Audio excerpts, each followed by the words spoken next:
Israel Adesanya. 28-0! The McGregor announcing About a guy who is Francis Ngannou.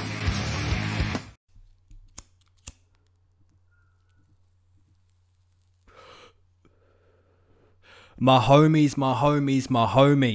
What's poppin'? Lay here for UFC Gambling Addicts, back again for another UFC full card breakdown and predictions video. This one's gonna be Prochazka taking on Reyes. Really good main event, and I'm sure we're gonna be split. Before we get into breaking down these ones, you know, making picks, all of that good stuff, let's speak a little bit about UFC 261. Now, I don't want to speak too much about it, because when you see a breakdown video, a predictions video, you click on the video, the last thing you want to hear is someone speaking for like 5, 6, 7 minutes before you get into the predictions. So I'm going to speak a little bit more about it in the smoke break, but quickly to just go over it real quick. Man, what a card. What a card. From a betting perspective, the streak is done. The win streak is done. And there's no better time to start a new win streak when one finishes. So that's what we're going to do on this one. But man, to have the fans back, to have all those fights and the way they played out, just amazing. You know, I was chatting to a friend and I said, as a joke, I said, you know, when you look in the history books to see which fight was the first fight back when fans are back, you're gonna look in the history book and see Carnelossi taking on Nat Liang, and that's gonna be the first fight back. But boy, man, that fight, it was crazy. You know, so many crazy matchups. Jeff Molina and Kwai Leng, just a tough battle for 15 minutes. Vargas, he shocked me a little bit, but I think Wrong kind of waiting way too much in that first round. Dinar Bakiril, just a nasty, vicious TKO. Beautiful hook. It was a beautiful hook. Pat Sabatini did what we expected with the wrestling. Tristan Connolly, though, you know, you have to give that man a lot of credit. He was out-grappled. You know, he was beaten by a technically better guy, but he never gave up. You know, never gave up in that fight. So, you know, that one, not as action-packed, but still you can respect both guys.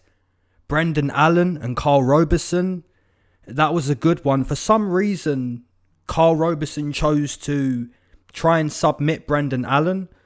It didn't end well. You know, you don't go for the ankle of Brendan Allen. Don't do that. Dwight Grant and Sekulic, just a typical Dwight Grant performance, huh? You know, doesn't get the knockout punch, super low output, and you're thinking, who's winning this round? I don't think it's Grant, but I don't think it's the opponent either. This just looks like a Dwight Grant fight, you know? If the power don't land, it gets a little bit weird. Cowboy and Randy Brown. Now, I picked Cowboy in this one. And you just have to hold your hands up and give Randy Brown the respect. You know, I've taken Randy Brown a couple times throughout his career. Against Barberena was one that really stood out to me. But man, he done it. You know, Randy Brown got in there. Looked so big in there.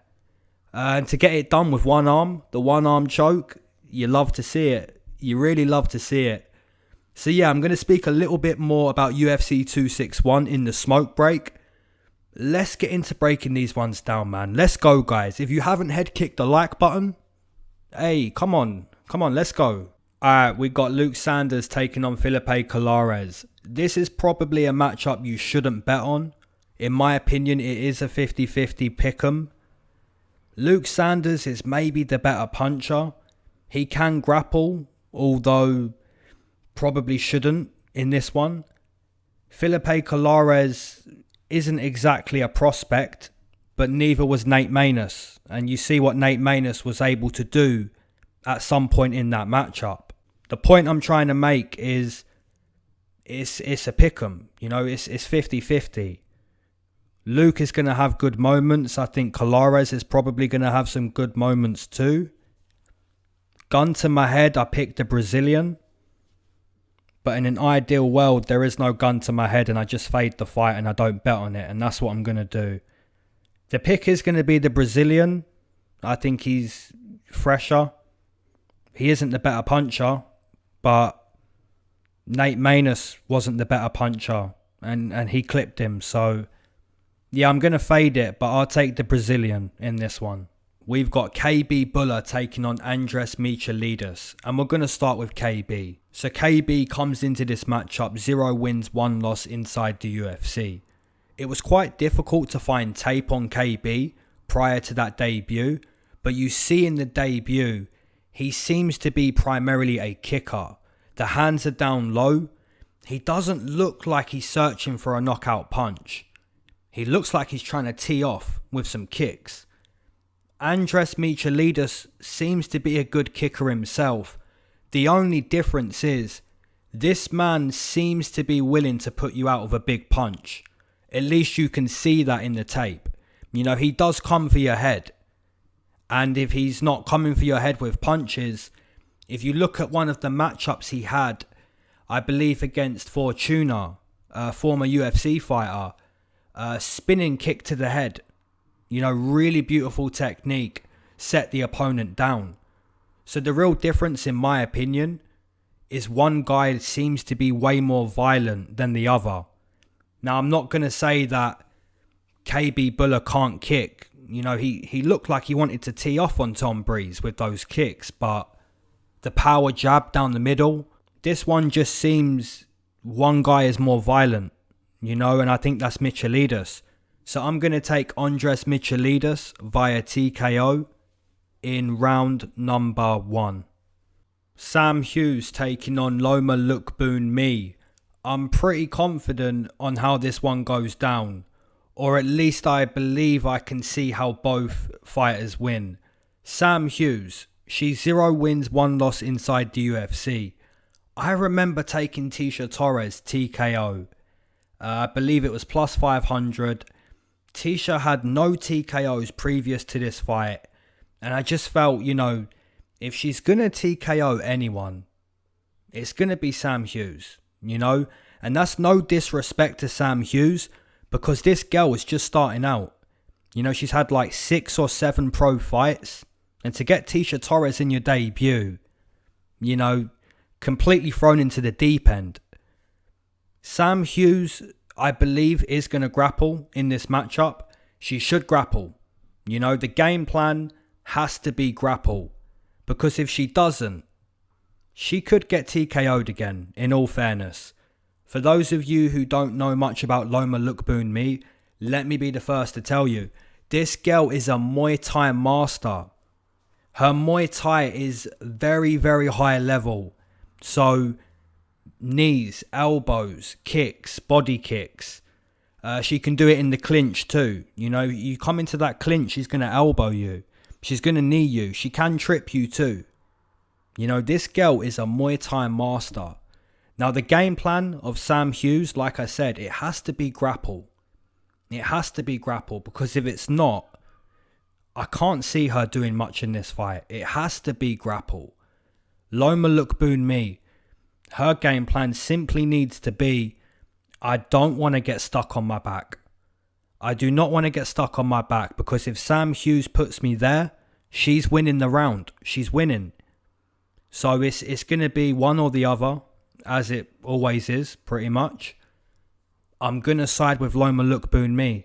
I think she has an easier job than Sam Hughes. Having said that, Sam Hughes she's going to attempt it, man. She's going to try get the double leg up against the fence. Single leg, whatever way she can get Loma to the mat, she's going to go for it. And if she doesn't, I'd be very, very surprised. The pick is going to be Loma Lookboonmee. I think her striking is the difference. She just needs to stay on her feet, and I think she can. So that's going to be the pick. Could be a TKO. Could be a decision. I'm not as confident in the TKO as I was with Tecia. So yeah, TKO or decision for Loma Lookboonmee. Kai Kamaka taking on TJ Brown. It's a good one. This one's good. If I asked you guys right now, how would you break this one down? How does Kai win? How does TJ Brown win? You know, what would you say? And whilst you speak out loud and give me your opinion, I'm going to give you my opinion and let's see if they match up. Kai Kamaka, he's looked pretty okay so far in the UFC. The hands, the boxing, in my opinion, seems to be the highlight of this man. His takedown defense in his last fight was the reason he lost. He got mauled. There's no other way of saying it. He got mauled. But we do have to look at the positives and the negatives. Good boxing, but now we can see how to beat Kai Kamaka. It's the takedown. The opponent, TJ Brown. I can't really say this guy's been too good in the UFC so far. He has lost both of his matchups. His wrestling in his debut, it got stuffed. Danny Chavez was able to keep it standing and he just teed off. Danny Chavez was a level above TJ Brown.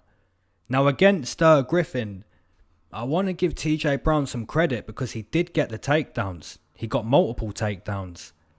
And I believe I said for that prediction, that breakdown, it could be a case of TJ Brown getting takedown after takedown. And he's winning all the way up until the point where Griffin subs him. And that's exactly what happened. So, it's a bittersweet thing because TJ Brown had success with his grappling and it still wasn't enough. And that sucks. It kind of takes your heart a little bit. But TJ Brown, I think he's still going to choose to do that. I think he's still going to choose to grapple, especially seeing how Kai lost his last matchup. But again, we have to ask ourselves, one or the other, which one's it going to be? For me personally, guys, I'm going to take Kai Kamaka. I like him more as a prospect in the UFC. He needs to work on the wrestling because if it's not gotten better, we're going to see TJ Brown potentially have his first wrestling victory, It's one or the other. I'm going to take Kai Kamaka with the hand speed, the boxing, stay on the feet. And I'm interested to know what was your breakdown. I asked you at the start of this one, how do you see it? So let me know in the comments. Gabriel Benitez taking on Jonathan Pearce. And Jonathan Pearce is the guy that got mauled by Kai Kamaka, for those of you that missed that matchup. This time he's taking on Gabriel Benitez, a guy that's been tested a few times in the UFC. Benitez is one of the most powerful kickers in the UFC. And when you look at this guy kick, it's hard to disagree. They do look pretty powerful. His boxing is pretty decent too, in my opinion. I look at Gabriel Benitez as a guy that, if you want to go on to the top 25 of the weight class, you have to get through this guy. He's one of those guys. If you want to level up in the weight class, you have to beat Gabriel Benitez. He's not an easy test for anyone. He's trained at AKA for some years now, with Khabib and a lot of other decent fighters. He's a good guy, man, a really good guy. Jonathan Pearce may have to use a similar game plan that he did with Kai Kamaka.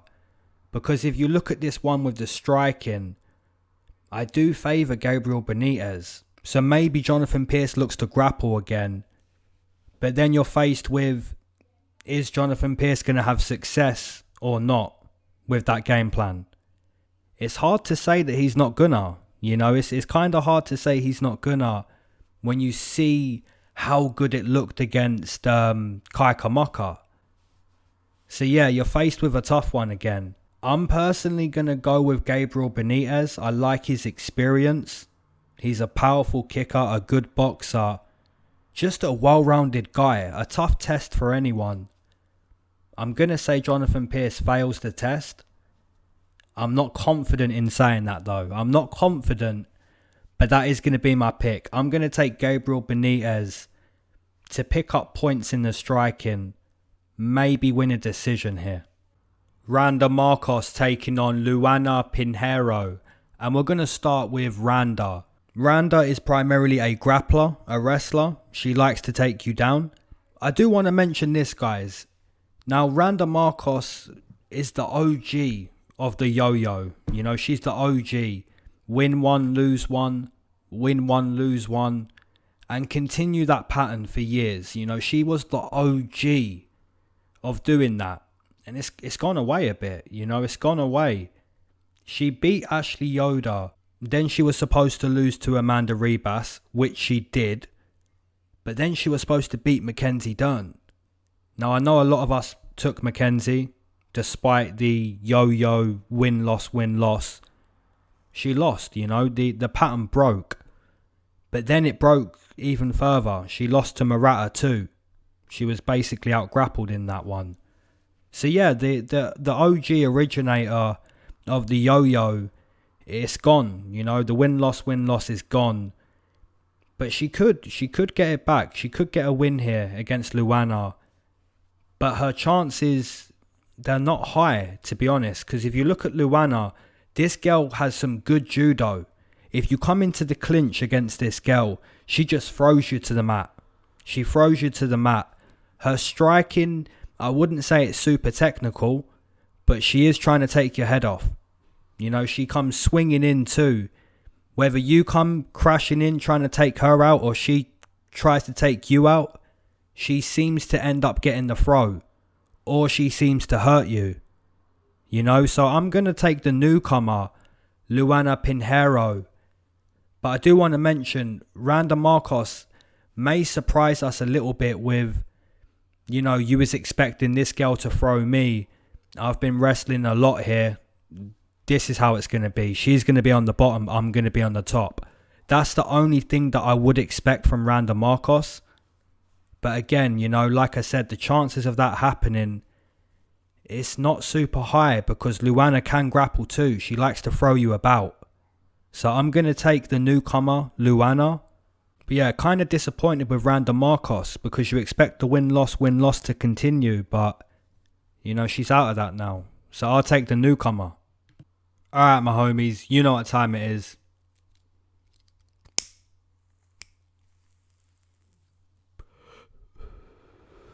If you waited to smoke with me, amen. If you've been smoking this whole time, double amen. If you're not a smoker, but you enjoy the smoke breaks, triple amen, gang. Let's go. I want to do a quick shout out before we get into the smoke break.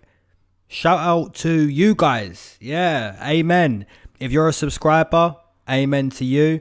If you're thinking about subscribing and maybe you subscribe now, amen to you. But yeah, shout out to you guys, man. You know, you listen every week. You support every week. You know, it says on my channel, 9,000 or so subscribers, but I don't see that. You know, it says 9,000 friends to me. So yeah, amen to you guys.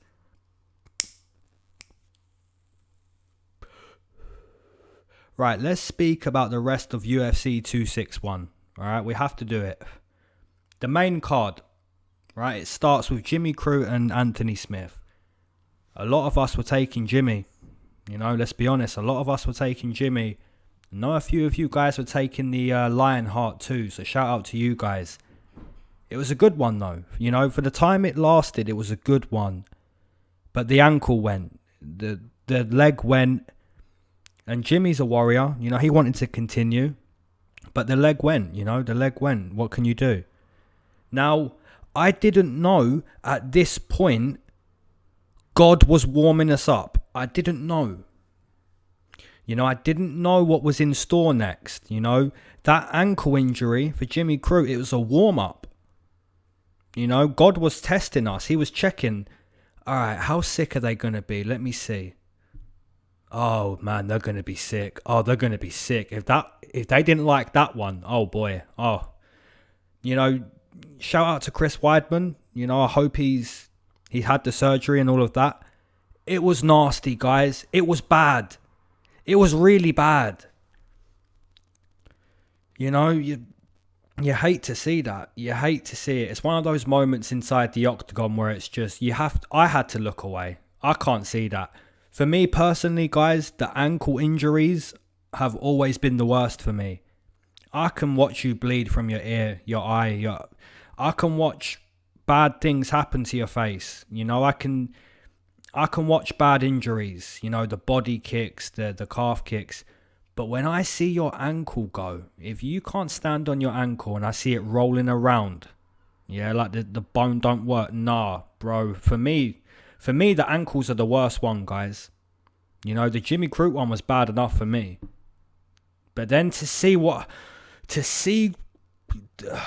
Chris Weidman throw that kick and then to try and stand on his leg after, and it just turned to jelly like that, it was bad. It was bad. You know, just sickening. Valentina and Andrade, what can you say? She's the GOAT. She's the GOAT. You know, what more can you say? She's the GOAT. Rose Namajunas and Weili Zhang. Man, I said, if Rose Namajunas... I said it. Go back and check it. Check it last week, guys. I said, if Rose Namajunas is going to win, she's got to shock the world again. Did she? Did she shock the world again? She did. Doug Rose, man. She ruined my bet. She ruined my win streak. But I tell you what, you still love to see it. You know, money aside, just put the money aside for a second. You love to see that. Rose Namajunas doing that. Head kicking Weili Zhang. It was a beautiful moment, man. It was beautiful. Now, the main event, this was shocking as well. Let's be honest. Yeah, let's have it right, guys. This one was shocking. Because how many of you guys last week would have said, if Kamaru Usman wins this, I don't think it's going to be wrestling. I think he's going to starch. I think he's going to baptize the baptizer. How many of you would have said that last week?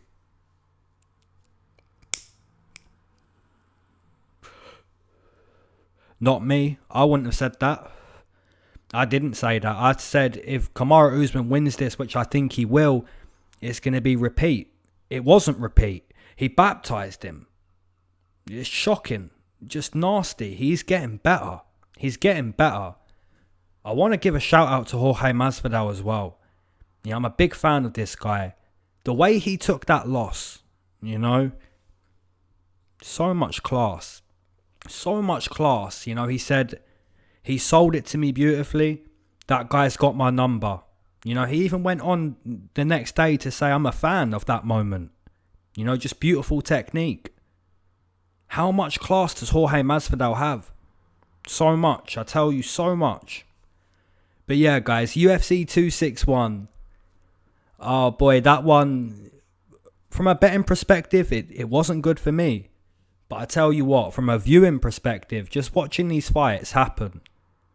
Amazing. Such an amazing card.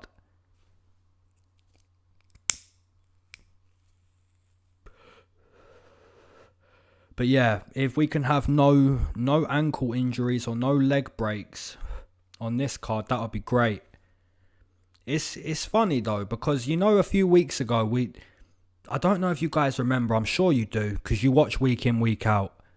How many people said a few weeks ago, these calf kicks, you know, these calf kicks are just, every fight someone gets calf kicked, these calf kicks, you know. And then this happens with the calf kicks. If you're a fighter, you're thinking twice, you know, you're thinking twice. You know, Chris Weidman's a wrestler. He threw a low kick. If you're a wrestler on this card, bro, shoot. Shoot without setting it up, you know. Don't even set it up with a low kick. Set it up with some boxing, you know. But yeah, let's get into breaking down these matchups, guys, on the main card. Poliana Botelho taking on Luana Carolina. And we're going to start with Poliana. So Poliana is primarily a striker. She has gotten a fight finished with a body kick before against Siri Kondo. Against Lauren Muller, she had some good moments in that matchup. Her first loss came to Cynthia Calvillo, and that happened because of the grappling, which later happened again to Gillian Robertson. So already you're seeing with Poliana, to beat this girl, you have to grapple. Now, Luana isn't a grappler. She's a striker.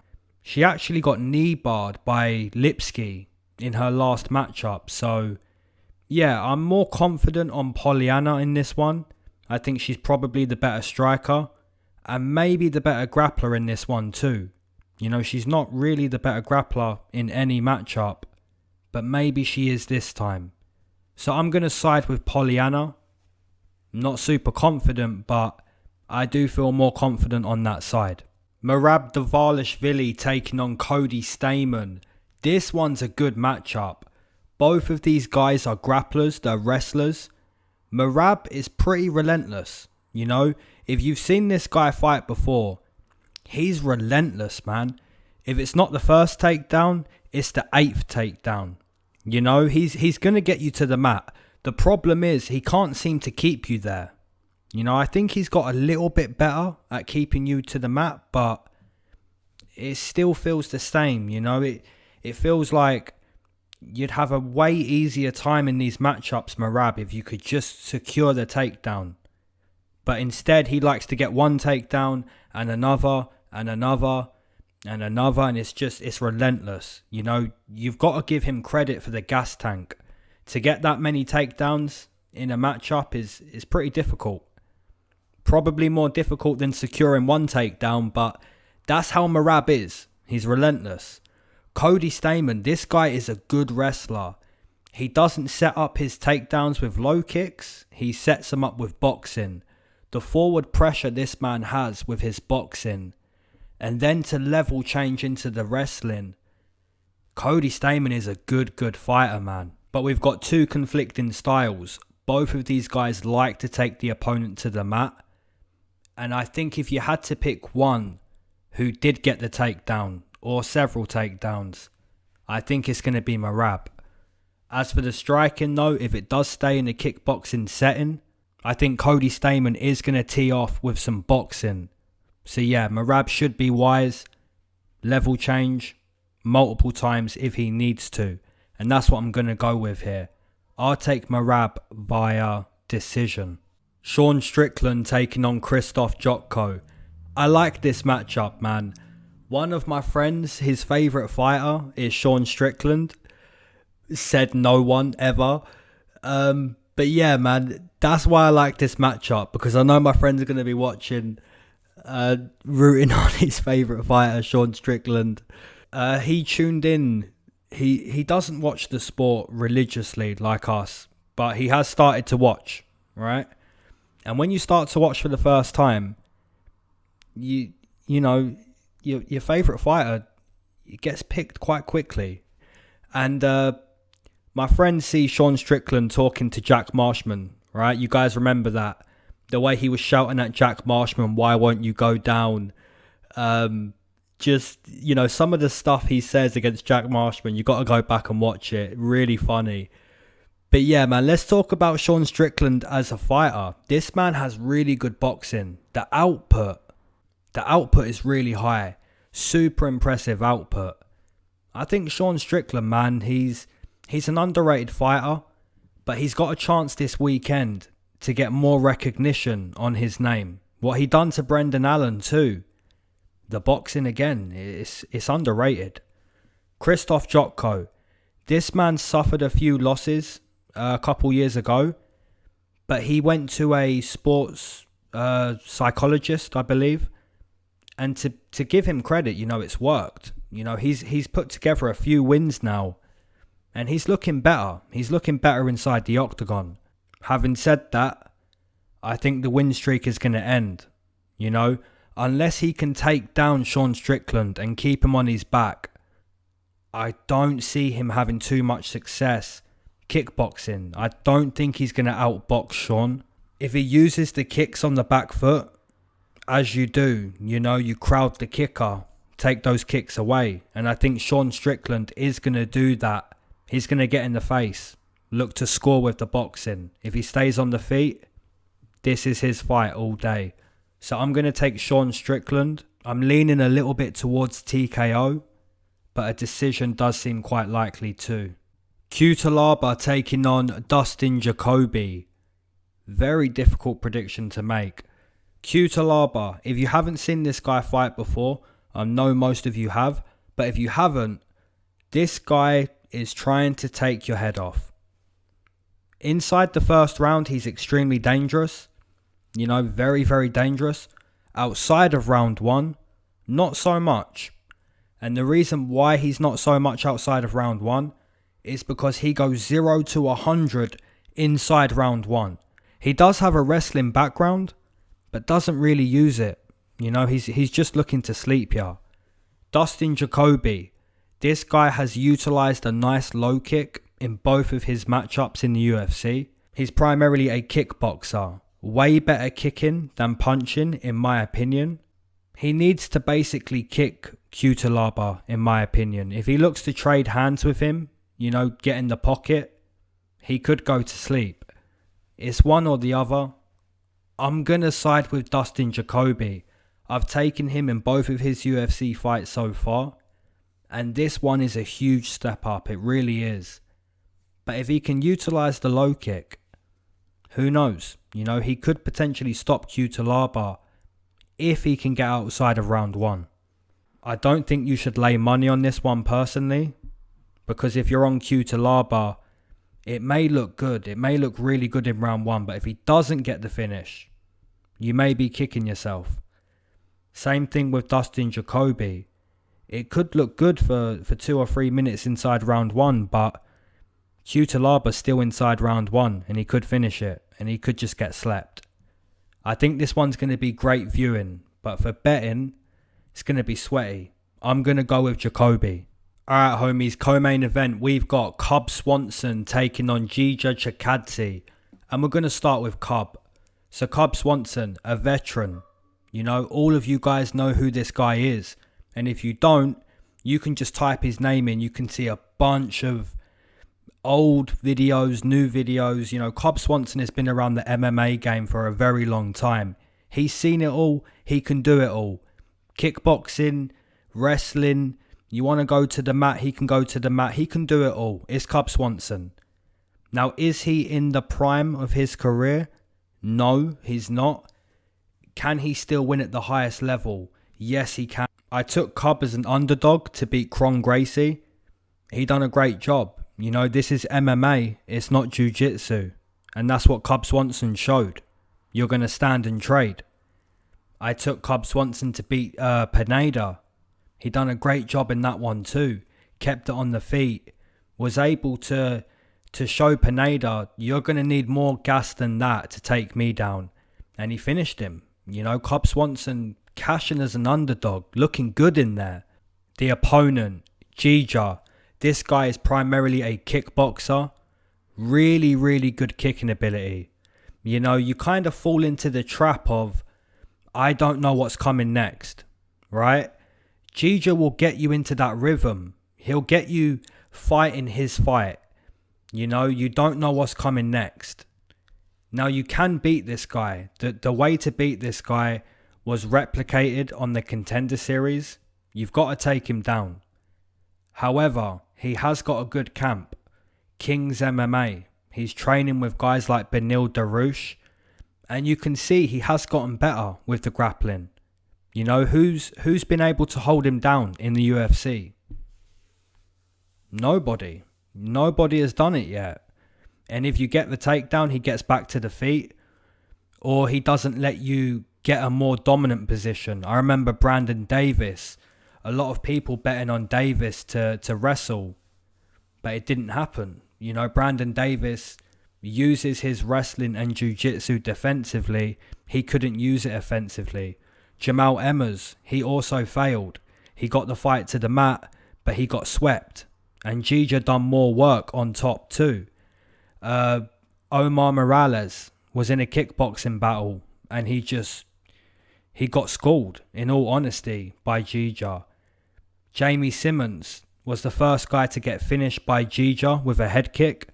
And that's kind of why you worry what's coming next. Because if you don't worry, he's going to kick your shin a few times. He's going to kick you in the body a few times. But then he's going to go high. And that's the result of not worrying, right? If you don't worry, it's going to go bad. And if you worry too much, now you're in a Giga fight and you're just watching him. So yeah, this one's a really good co-main event. I haven't picked against Giga yet. I took Cub as an underdog in his last two. I'm going to say that Cub Swanson doesn't win as an underdog this time. I'm going to take Giga. I think that Cub's going to be in a similar battle that most people have been in, and that's basically letting Giga use his kicks. The way that Cub Swanson's going to win, in my opinion, it has to be the takedown, and I don't think he's going to get it. So I'm going to take Giga via decision. Alright guys, main event, we've got Dominic Reyes taking on Jiri Prochazka. If you haven't head kicked the like button yet, please go ahead and do that. Alright, so before we get into the breakdown, I'm going to click on the community tab on my YouTube and see what our community has this at. We've got Dominic Reyes, 47%. Jiri Prochazka, 53%. So yeah, we're pretty split as a community. And it's understandable, right? Dominic Reyes, this guy has been very impressive inside his UFC career. Some of us, most of us, would say he beat John Jones. Now, I picked against John for the first time. I took Dom Reyes. And to be honest, guys, as weird as it sounds, I don't think that he beat John Jones. You know, I picked him to beat John. You know, I said it. But the third round, that's the first round that I gave John. I remember scoring that fight thinking, round 1 looks great. Round 2 looks pretty good. I think we got round 2. But then the third round, that's the first round that I gave to John. So on my scorecard, even though I took Dom, I think the 3rd, 4th and 5th, those rounds did go to John. Now, you could go back and watch the 3rd round and maybe you could score it to Dom. But either way, I think it comes down to that one. You know, that's the one that's the winner. Whoever won that one, that's the winner. Now, Dom Reyes, he lost to Jan Blachowicz. We have to speak about that because he was kind of looking at himself as a champion. But Jan Blachowicz turned up and showed us, no, I'm the champion. You know, really nasty body kicks. The way that he put Dom out with those punches, really nasty. And no one's been able to do that to Dom Reyes, not even John Jones. You know, not even John could tee off on Dom the way that Jan did. So we kind of got to see, what does it look like when someone can tee off on Dom? And I didn't like it, to be honest, guys. I didn't like it. Jiri Prochazka, 1-0 inside the UFC. This guy had a really cool debut. It was a cool debut, right? He got hurt. He got clipped by Volkan. But as we know, he slept Volkan. You know, he put him out. It was really nasty. Now, if you look at this guy's striking defense, it's unorthodox. It's an unorthodox way to be inside the octagon, but I like it. I like his style. Hands down, just uses weird movements. Unorthodox, like I said. So basically, the way I see this main event, something bad's going to happen. At some point, I think something bad is going to happen. Whether it happens to Dom or happens to Jiri, I think something bad is going to happen. Round 1 and round 2, I would probably favour Prochazka to hurt Dom. But after that, I think after 10 minutes, this could be Dom Reyes basically saying, look, I'm experienced. I've been here. I've gone 25 minutes. I'm not going to let this guy take my ranking. I'm not going to let it happen. And he could go on to finish Jiri. You know, this main event is the best fight on the card. It's very unpredictable too.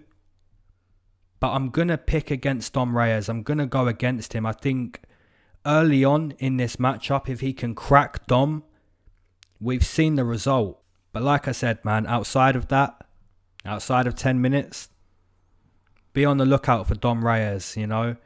Alright guys, I hope you enjoyed the breakdown. As always, drop your underdogs, all of that good stuff in the comment section. Alright guys, peace.